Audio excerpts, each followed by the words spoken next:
I literally have about 15 minutes to record this video, so let's go.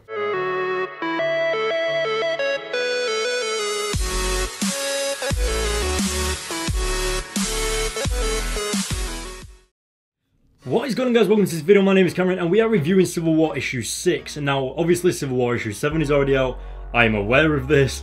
Don't worry, we've just got a bit of catching up to do till we get to that. So yeah. So in the previous issue we saw Spider-Man take on Captain America towards the end of the issue in this future vision that was conjured up by Ulysses, and everyone's seeing it, everyone's believing it, and then it ended with Tony Stark standing up for Miles Morales and pretty much everyone, well, just kind of in a bit of shell shock, sort of like. Either way, it's a pretty crazy thing to see, and we don't actually know what's going to happen. It might come true, it might not come true, but I loved the character reaction from Captain Marvel when she straight up just told Miles Morales that he was under arrest. That's some serious stuff that's going on right there, especially since Spider-Man is an Avenger. But we get some really good character developments in this issue, and some of the stuff that Captain Marvel goes through, you kind of feel sorry for her a little bit in this issue, so you'll be seeing that when we get into the main review. But Captain America, you've got to remember, still works for Hydra. He's still pretty much a bad guy, so this future could actually come true with Miles Morales killing Captain America. Oh my god, it's warm. Jesus. Now guys, before we get any further into this video, I need to announce the winner for Civil War issue 5. So I asked you guys to leave a comment in the comments below.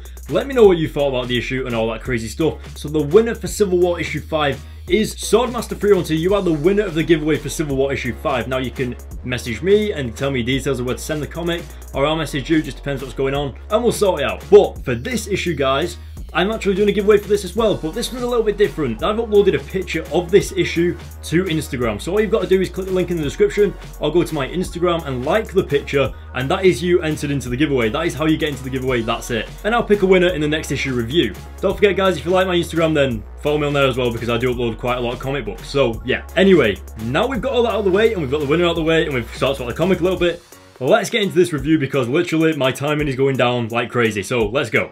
So we're opening up the issue and it's diving back into the situation that ended in the previous issue, with everyone finding out and seeing the vision of Miles Morales holding Captain America's lifeless body in his bloody hands. And of course, at the end of the previous issue review, we did talk about how Captain America is actually working for Hydra. Nobody knows that Captain America is working for Hydra except for Captain America. So Captain America is the only person that pretty much understands why Miles Morales would do this if Miles ever found out that he works for Hydra. So anyway, just reading into this comic and kind of looking at the dialogue that's being exchanged between Tony Stark and Captain Marvel, and just like the art style and the way that the characters are standing and the way their actions are being portrayed on pages, you can really get the sense of how these characters are saying these words towards each other. So for example, Tony Stark is full on throwing his words at Captain Marvel, almost like he's mind blown at how Captain Marvel can do this, and it's just so awesome that you can actually get that sense of dialogue out of a comic book. Now, as you can see on screen, what I love about Captain America is that he's probably the only person who actually knows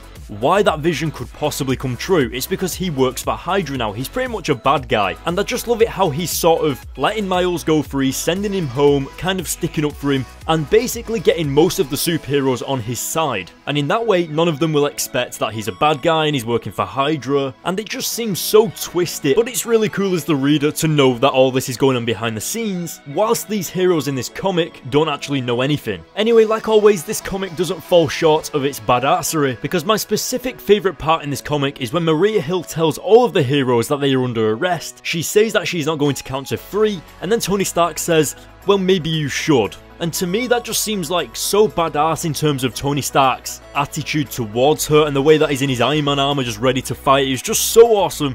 And I think nothing can beat that sort of standoff between heroes like that. It's just so good. And of course, we've got Black Panther giving that little speech about how he should have been on Captain America's side the entire time, and if Captain America is protecting Spider-Man, then that is what he should be doing as well. And I just, if you imagine it in like the accent of Chadwick Boseman, who plays Black Panther in the Captain America Civil War movie, it just makes the character of Black Panther that much more relatable and that much more awesome. Like, Black Panther is one of those secret badasses that you know is just awesome just by being there, sort of thing. It's just really cool, and so I liked that part of the issue as well. And of course, after that, it did seem like all of the other heroes were kind of disagreeing with Captain Marvel as well, turning on another Avengers such as Spider-Man. Apparently doesn't go down well with other heroes. Who knew?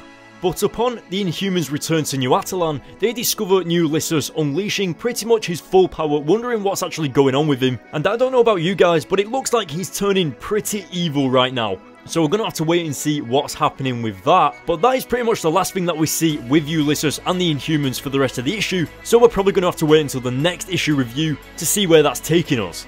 Now, going into the part of the issue that I don't really like that much is Guardians of the Galaxy actually agreeing with Captain Marvel and talking about how you have to do whatever's necessary to save what's about to come. Now, I actually like this, but in a bad way. It's Guardians of the Galaxy agreeing with Captain Marvel, and it kind of makes me not like Guardians of the Galaxy, but on the other hand, that is what a comic is supposed to do. I still absolutely love the issue, and obviously I'm supposed to agree and disagree with these characters, and that is what makes it a good comic, because obviously I'm invested into this storyline and into these characters, and so for the Guardians of the Galaxy to agree with Captain Marvel and that actually have an effect on me is a really good thing. So it's also like a bad point of the comic, but it's also a good point of the comic because it's just good. Just accept that, it's just good. Now, one of the senses that we're getting on screen right now with all of the superheroes stood around, and then all of like the littler superheroes such as Nova and Miss Marvel, etc., all sneaking off, you get the sense that this is sort of the big boys sort of fight. You know, like the Captain Americas and the Iron Mans, this is the grown-ups fight, and the kids have just kind of been brought into it, like the little superheroes, so they can kind of do whatever they want. Like, they can choose to be scared and kind of go home, and they don't have to have any part of it. But you can see that Captain America and Iron Man and all of the other superheroes feel responsible for this. Well, actually, I'm not sure whether Captain America does, because he's a bad guy that works for Hydra, but you know what I mean. Now, we are coming up to the final few pages of this issue, and last but not least, we are going over to Captain Marvel, who's sat looking over New York City, reminiscing on the deaths of Rhodey and Bruce Banner, and it all seems like it's getting to her, and necessarily it is kind of her fault, because she led those guys into battle and kind of messing with things that shouldn't be messed with, such as changing the future, and of course that had ramifications of killing these superheroes, so she's feeling it pretty hard. So she's got the weight of that pretty heavy on her shoulders, and you can understand why. But as this is going on, we actually discover that they found Spider-Man, and when we go over to where Spider-Man actually is, he's right outside the place of where he kills Captain America. Now, we don't know why he's there, we don't know what's going on, we don't know like whether he's just accepted his fate or something like.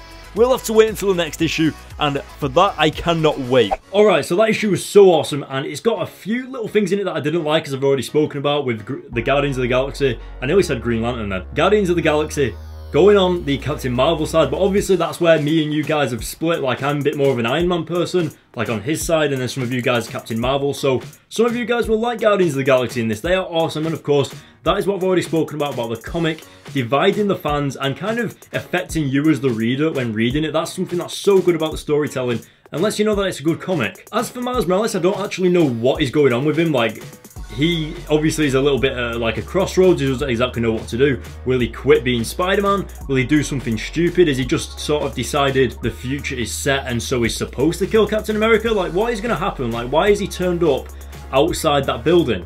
It doesn't make sense. Of course, I've already spoken about the art style and the way that it kind of portrays the characters in what they're saying with the dialogue. You can really see the sort of actions in motion even when it's just a comic. It's really interesting, and especially with the dialogue, you can tell how Tony Stark is kind of shouting his words towards Captain Marvel instead of just speaking to her. So you can tell that as well. It's really awesome just how the reader of a comic can understand how the actions of these characters are being played out. I think one of my favourite parts about the issue is the front cover as well, just going into like how Miles Morales is about to slam Captain America's shield into his face. And if you look at it, the characters actually overlap the title of Civil War on the front of the comic. So that's also a really cool thing. It kind of separates, it makes them like give more of a 3D-ish look. It looks really cool. As for Ulysses, it does actually look like he's going to become a pretty major villain. Like, he's got all of these mad lines going on his face. He's got like a dark hood that he will actually take on in the next issue maybe. I've also spoken a little bit about Black Panther in this issue, and he's actually a really badass character. And I loved his turning circle, like where he went from Captain Marvel's side